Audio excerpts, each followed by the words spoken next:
los sustantivos abstractos, decir, por ejemplo, quienes estudian o el estudiantado, en vez de decir los estudiantes.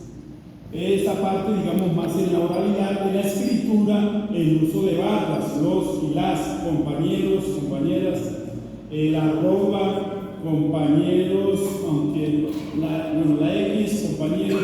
He visto en Argentina y en otros países que ya se ha optado más por el uso de la E que sí tiene fonética en nuestra lengua.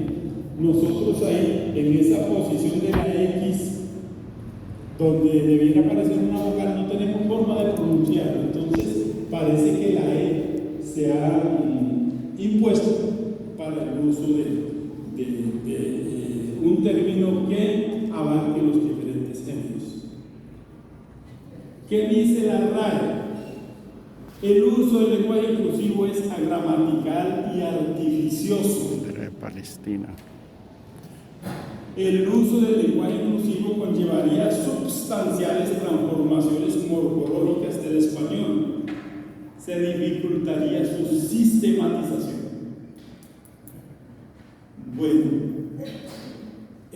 ustedes saben que las lenguas son sistemas, que hay unos elementos finitos que forman infinitas enunciados, oraciones, que nuestra lengua, en el caso del español, tiene 24 fonemas, 19 consonánticos y 5 vocálicos, que el inglés tiene 44 fonemas, que tiene, son como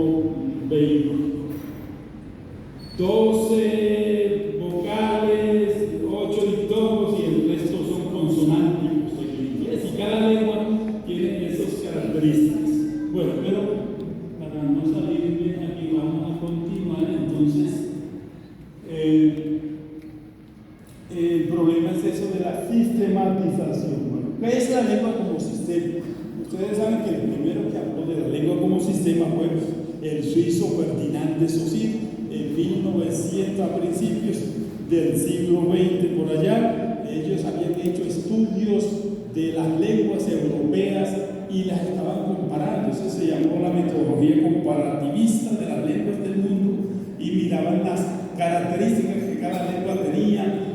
No sabían cómo organizar esa cantidad de información, y de allí eso inspira a Saussure para mirar cómo se sistematizan todos los componentes de la lengua. Un hablante generalmente se da cuenta intuitivamente de si una palabra es o no es de su lengua. Nosotros tenemos una forma de organizar las sílabas, las palabras.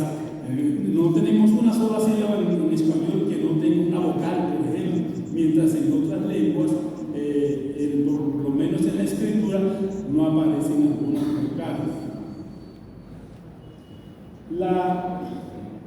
La lingüística interna no admite una disposición cualquiera. La lengua es un sistema que no conoce más que su orden propio y peculiar. Una comparación con el ajedrez nos hacía Saussure, y una comparación con el ajedrez. No importa qué clase de fichas se utilicen, si son de madera, si son de marfil, no, eso no cambia el sistema. Pero si tú introduces una o dos fichas más, ese sistema, ese juego de ajedrez, cambiaría todas sus reglas, ¿cierto? En ese sentido, vista la lengua como sistema. Ahorita miraremos cómo es ver la lengua como no sistema. Entonces ahí se descuadraría, se dificultaría la sistematización de la lengua. Por ejemplo, ustedes saben que nosotros tenemos 66 lenguas indígenas, 2 lenguas criollas, una lengua de las señales sordomudos. Solo. Bien, gracias. Y una lengua, 2 criollas, la parinquera, la de San Andrés de Mí. Pero ¿cómo se hace, compañeros? ¿Cómo se hace cuando uno no tiene sistema de escritura? Que la mayoría de las lenguas del mundo no tienen sistema de escritura. Imagínense que de más de 6.000 lenguas del mundo solamente el 10% tienen sistema de escritura. ¿Qué hacen los antropólogos y los lingüistas? Les toca irse a vivir con ellos, mirar qué quieren decir, hasta que logran identificar los fonemas que tiene esa lengua. ¿Y qué son los fonemas? Son unidades mínimas de articulación, pero que no tienen significado por sí solos, sino en la cadena hablada. La A solita eso no tiene ningún significado, la B no tiene ningún significado, pero cuando digo papá, ya, en esa articulación sí. Otra cosita importantísima,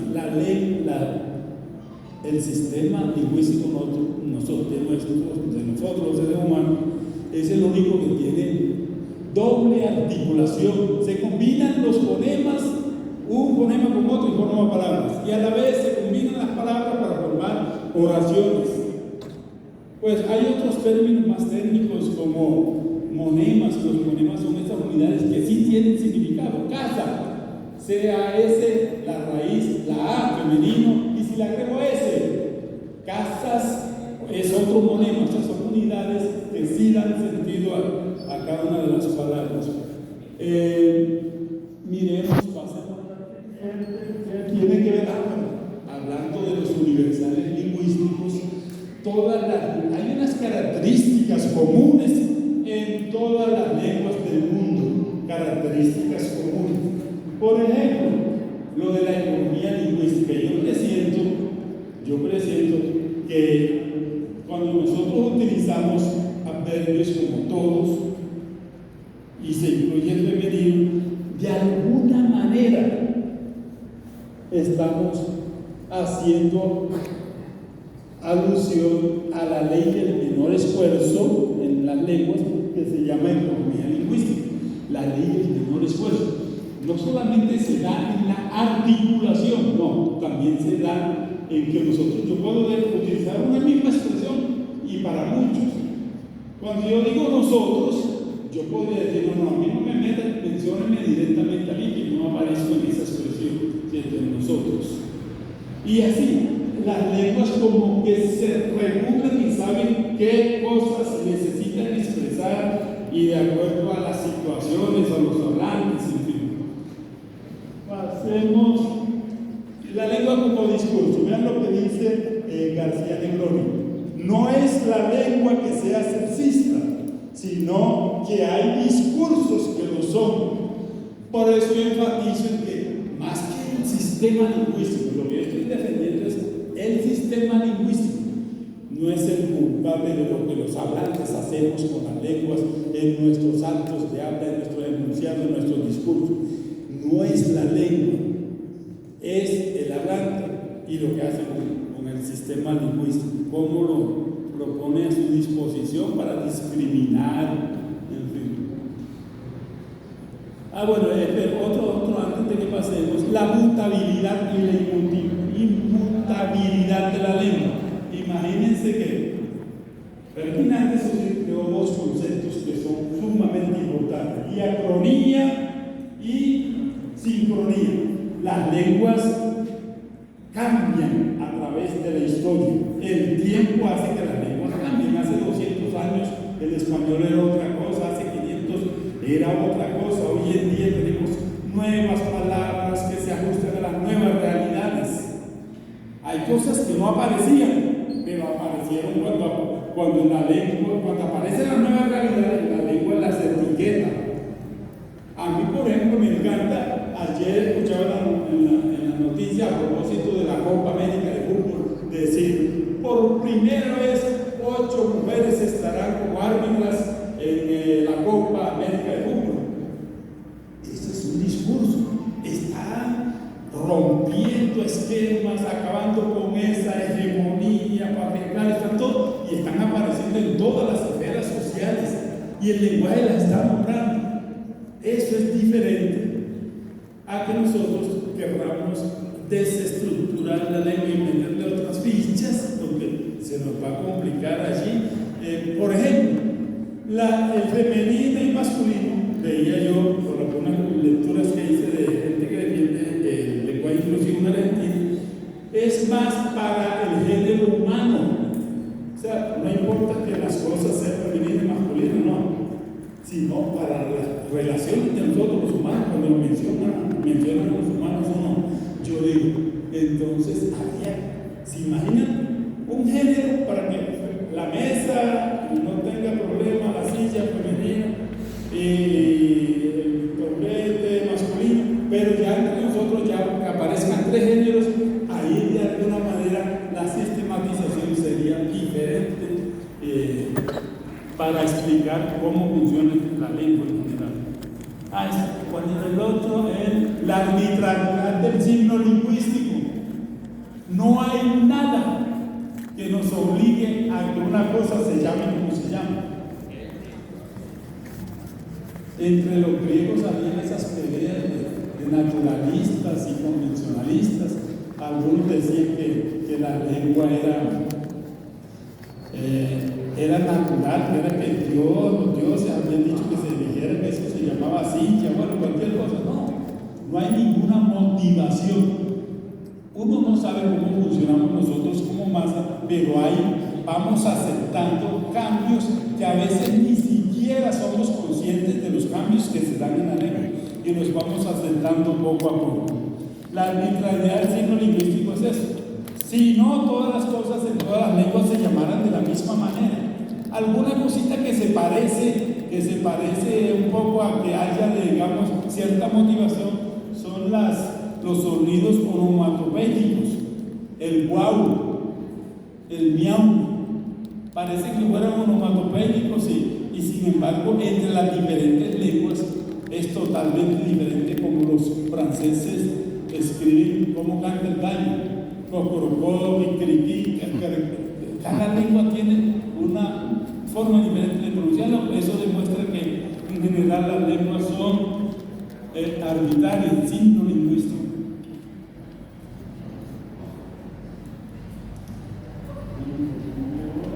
Vean, esta parte sí es preocupante que siga en el imaginario de los hablantes de la lengua. Preocupante que todavía escuchemos, tenías que ser mujer. Son actos de habla, enunciados discriminatorios. Debes estar con la regla. Pórtate como una mujer, como una señorita. A los hombres se les dice, no llores como una nena, no seas maricón, compórtate como un hombre. En los refranes y dichos, detrás de un hombre hay una gran mujer, es una mujer fácil, en fin, hay miles y miles de expresiones que estas sí tenemos que radicarlas del uso del lenguaje para evitar esos sesgos. Entonces, de acuerdo con esto, la fragilidad, la ignorancia, la obligación de tener buenos modales y ser decente, entre otros, se asigna solamente al género femenino, como que los hombres somos perfectos y no tenemos ningún inconveniente, ¿cierto? Ahí hay una posición, digamos, discriminatoria, invisibilizadora. Les decía por último, les decía que los actos de habla son esas acciones que hacemos, que realizamos cuando hablamos. Miren lo que le dice la prueba a los estudiantes. Hace frío esta mañana. Y eso no se tiene que tomar literalmente. Le está diciendo al niño, cierre la puerta. O sea, la intención comunicativa de esa situación es cierre la puerta. Y entonces, para mi forma de ver las cosas, hay más discriminación en los actos de habla que en la estructura del lenguaje. ¿Sí? Tienen tres componentes los actos de habla. El acto locucionario, digamos que es cuando armamos el mensaje, ¿cierto? Lo armamos. Cuando lo proferimos, hay una intención, se les llama acto ilocucionario. Y la respuesta que el oyente, el interlocutor da, es el acto perlocutivo. A eso sí tenemos que estar pendientes de acuerdo a lo que veíamos anteriormente. Pasamos por favor. Listo, eso bueno, que había una cosita antes de eso. Vean, en el lenguaje en las aulas. Veía una investigación que hicieron en Bogotá con los profesores y la mayoría mostraban, digamos, que no acuerdo con la enseñanza del lenguaje inclusivo porque ellos eran profesores de la lengua estándar del español y que les parecía inapropiado hacer esto, que se podía reflexionar sobre esa forma, pero que cada quien tomara la decisión si lo usaba. Más o menos eso veía en una investigación y nosotros como investigadores vamos a implementar también unos estudios, unas encuestas, a recoger material para ver qué hacen las instituciones educativas y los docentes frente a este fenómeno. Lo aceptan, lo cuestionan, lo desestiman en nombre de la gramática española. En las aulas se acepta ese tratamiento o no, tiene relevancia lingüística, ahí se pueden hacer reflexiones, en fin. Es un problema, digamos, un debate que continúa abierto. Todos los comentarios que ustedes nos hagan, nosotros como investigadores los tomaremos y los tendremos en cuenta para continuar desarrollando nuestras ideas. Por último, nosotros somos un grupo, no todos están de acuerdo con la posición que yo tengo, ¿cierto? Entonces, aún en el grupo tenemos ciertas peleas allí, ciertas tensiones, y todos somos dueños de la lengua. Tenemos que expresar lo que sentimos desde la formación de cada uno de nosotros. Muchísimas gracias.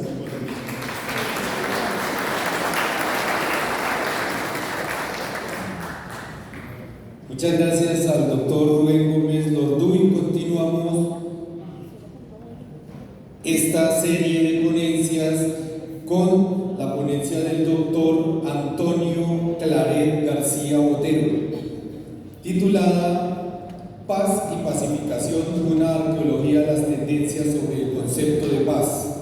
El doctor Antonio Claret es licenciado en Filosofía y Ciencias Religiosas de la Universidad Católica de Oriente, especialista de la Universidad Católica de Oriente en Pedagogía y Didáctica, magíster en Tecnología Educativa del Instituto Tecnológico de Educación Superiores de Monterrey, magíster en Tecnología Educativa y Medios Innovadores de la Universidad Autónoma de Bucaramanga, doctor de la Universidad de Baja California en Educación, doctor de la Universidad de Baja California en Gerencia y Política Educativa, además de ser doctor de la Universidad doctorando en este momento de la Universidad San Buenaventura en Ciencias de la Educación, exdirectivo de la SDEM y actualmente representante de esta misma asociación ante la Central Unitaria de Trabajadores. Los dejo con el doctor Antonio Claret.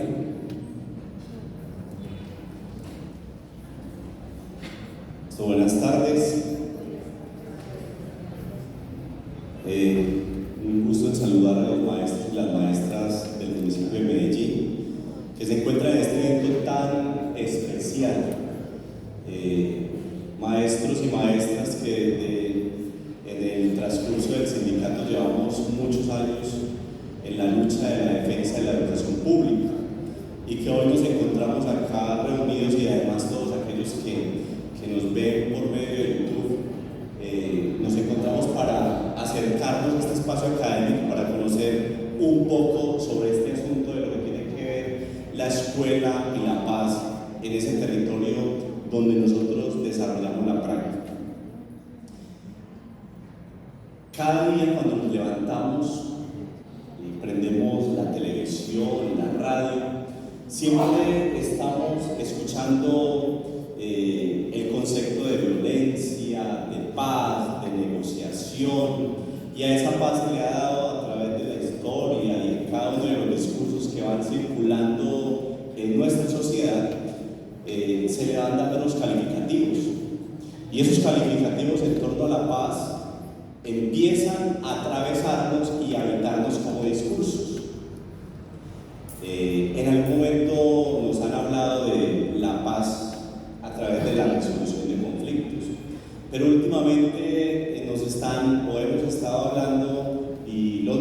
discursos se han movido en torno al concepto de la paz total. Y esa paz total uno a veces dice, ¿eso qué es? Total. ¿Por qué? Porque eso parece más bien una utopía, algo inalcanzable, porque los seres humanos somos seres que tenemos mucho también de inhumanidad, es decir, somos crueles, hostiles e inhumanos. Y la educación juega un papel muy importante a la hora de poder controlar y poder llevar un proceso de pacificación, como lo titulo en esta conferencia, para efectivamente llevar a lo que los sociólogos de la educación como Durkheim van a hablar de la asimilación del hombre a una cultura. Entonces, para presentarles esta conferencia del día de hoy, esta conversación sobre la paz y la pacificación, una arqueología de las tendencias sobre el concepto de paz, un concepto de paz que está desgastado, es decir, hablamos y hablamos de él, pero no sabemos qué es, ¿sí? Nosotros hablamos de muchas cosas en nuestros discursos, hablamos del amor, y vamos a ver qué es el amor, y dicen, bueno, ¿y qué es el amor? Y ustedes sí, el amor es el amor. Entonces tenemos un vicio que debemos tratar de solucionar, porque ese vicio viene de un asunto de prácticas educativas tempranas a través de unos pequeños diccionarios que nos definían conceptos con otro concepto que nos enredaban y al final no nos decían nada. Ejemplo, ¿qué es educar? Dícese de enseñar. Hasta ahí quedamos. Y quedamos más perdidos que cuando habíamos empezado, quedamos con muchas más preguntas. Entonces, así como los cuentos de hadas en el amor nos inculcaron el asunto de que los felices para siempre, tenemos lo que yo he considerado a partir de la lectura de algunos autores como unas violencias epistémicas que se van quedando instauradas en unos discursos que nos empiezan a habitar. Entonces, para conocer un poquitico ese asunto de la paz que siempre escuchamos desde que nos levantamos hasta que nos acostamos en los medios de información y todo lo que está por fuera de nosotros que nos dice, y en la escuela cuando nos dicen que uno tiene que trabajar el proyecto de la paz, es un proyecto que tiene que transversalizar, empezamos a buscar nosotros como maestros qué hacer. Y esa paz entonces empieza a circular en esos discursos pedagógicos, y bueno, es importante hacerle desde aquí una arqueología. Y la arqueología como método que utiliza Foucault para hacer un análisis de esos discursos principalmente. Entonces, ¿qué pasa? Entender la paz como la hemos entendido nosotros, la paz es un estado de bienestar, de tranquilidad, de armonía, y bueno, donde podemos convivir, como diría uno Jacques Delors, en los pilares de la educación, aprender a convivir con el otro, ¿sí? La otredad. Entonces, esa paz que nos ha llegado a nosotros, al menos el concepto como paz, que nos ha llegado a través de la cultura, y que nosotros hemos conocido algunos conceptos de otras culturas como shalom, también como salam y como pashem, el latín, el hebreo y el griego, ¿sí? Llegan a nosotros como un estado de armonía, de ausencia de conflicto. Y ahí es donde nos hemos movido siempre, en los discursos. Y en esos discursos entonces aparecen unos conceptos que de pronto nosotros no hemos profundizado. Y aparecen los conceptos de irenología. Y aparece el concepto de polemología, ¿sí? Irenología y polemología. Yo creo que cuando uno hace un análisis de esos conceptos empiezan a aparecer otras cosas, ¿sí? Entonces la irenología, y todo eso está marcado en un acervo cultural que viene de nosotros desde unas tradiciones, que son culturales desde los griegos, desde los romanos. Y eso hace parte de unos estudios que es un vocablo, todos son neologismos que van surgiendo a partir de los estudios del concepto, y lo que refiere es, uno hace referencia a todo lo que la ciencia que estudia aspectos sobre la paz y la etnología, y bueno, y la polemología, todo lo que tiene que ver con el conflicto, y todo lo que tiene que ver con las guerras y todos los fenómenos sociales. Entonces, ¿esto de dónde surge? Estos conceptos no surgen de la nada, que están articulados al estudio sobre esos asuntos que están relacionados con la paz.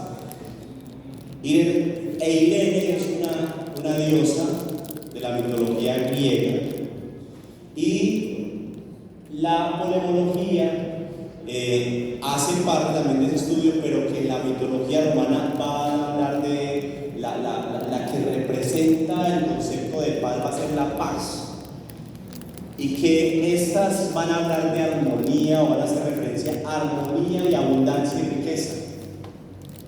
Y esa riqueza se va construyendo en las sociedades que nosotros habitamos gracias a un ejercicio de paz que posteriormente voy a tratar, que se llama pacificación.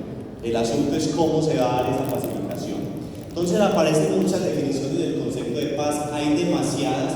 Dicen que los autores que el concepto de paz es un concepto polisémico, porque cada uno va a hacer referencia a ese concepto desde diferentes puntos de vista, y desde lo que Pierre Bourdieu va a hablar en el concepto de hábito, desde el pensar, desde el ser y el sentir. Y ese pensar, sentir, y también desde ese obrar, que es donde yo me muevo, y que nosotros como maestros nos movemos en unas prácticas pedagógicas en el sector educativo, pero que también nos movemos en la sociedad de la cual hacemos parte. Empezamos a construir nuestros propios conceptos, y bueno, hay muchos autores que empiezan a construir conceptos desde Kant, Martin Luther King, desde Confucio, y todos en su gran mayoría apuntan a ese estado de armonía y a ese estado de poder llegar a relacionarnos con el otro y con lo otro, y habitar un estado de paz interior principalmente, que para la tradición pedagógica alemana de formación se va a denominar el cultivo del espíritu, el cultivo y fortalecimiento del espíritu. Eso es sumamente importante. Entonces se va construyendo desde varios autores, y cada uno va diciendo qué es eso de la paz. Y la paz empieza entonces a habitar nuestros discursos, y a siempre a verla como un sentido utópico de que hacia allá queremos avanzar, pero que si avanzamos un paso, ella se nos va también retirando un poco y haciendo más lejos, quedando más lejos de nosotros. Entonces, el concepto de la paz siempre ha estado influenciado por el contexto y la cultura política dominante y hegemónica de turno. Nosotros somos atravesados por unos discursos, y los discursos de turno nos atraviesan. ¿Y cuál es el discurso que nos está atravesando en este momento? La paz total. Y si usted entra a hacer un análisis del discurso desde lo crítico, desde la arqueología del saber, basados en Foucault, va a decir, bueno, ¿y eso de tan total qué es?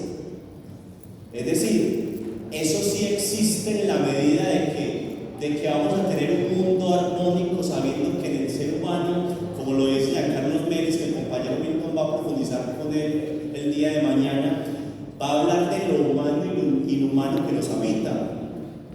Y desde ahí entonces tenemos esa estructura, es decir, tenemos una forma de vida y unos discursos que son traídos y que vienen desde la parte cultural, desde Grecia y Roma, y que nos están habitando, y que empezamos a a ver ese concepto de la paz como la paz que va más allá de la simple ausencia de la guerra y abarca la coexistencia pacífica y la justicia social y la convivencia respetuosa. Eso es lo que siempre hemos escuchado. Y esos discursos que siempre hemos escuchado están basados en algunos autores. Principalmente está este autor, se llama Johann Galtung. Cuando miramos a este autor que teoriza sobre la paz, es decir, los fundamentos epistemológicos que se hacen en torno a una reflexión del concepto de paz, de acuerdo a unas manifestaciones culturales, él nos va a decir que la paz, o para hablar mejor dicho de la paz, tiene que hablarse necesariamente del otro asunto, que es la guerra y la violencia que está atrás. Entonces, habla de unas violencias, y esas violencias van a denominarse la violencia directa, la violencia estructural y la violencia cultural.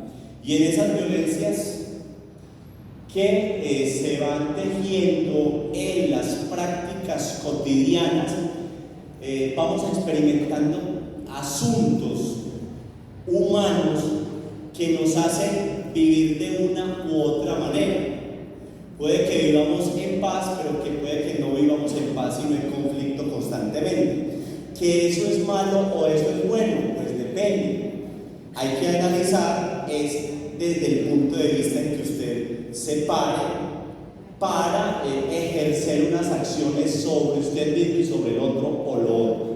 Entonces, una violencia directa es la violencia, dice la violencia física, verbal o psicológica, que esa siempre la estamos experimentando, se experimenta en las prácticas, en la calle, en el colegio, pero también viene una violencia que se llama una violencia estructural, que es la violencia que proviene de todo lo injusto. Es decir, cuando hay unos recursos para la educación y se quitan, eso es injusto. Hay una violencia clara, una violencia estructural en contra de la educación, y que nosotros como maestros siempre estamos defendiendo porque nos damos cuenta de una violencia estructural cuando hay imposición de unos horarios y unas cargas que tienen que ser cumplidas de esa manera, pensando que los currículos entre más extensos sean, más se aprende. Eso es mentiras.